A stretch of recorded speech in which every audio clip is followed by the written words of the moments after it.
Bakit ngayon ika'y nasa kulungan?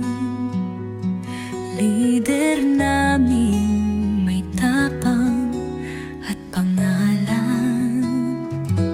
Ang tinig mong dati lakas ng masa, ngayon'y tila'y naglaho, iniwang luha.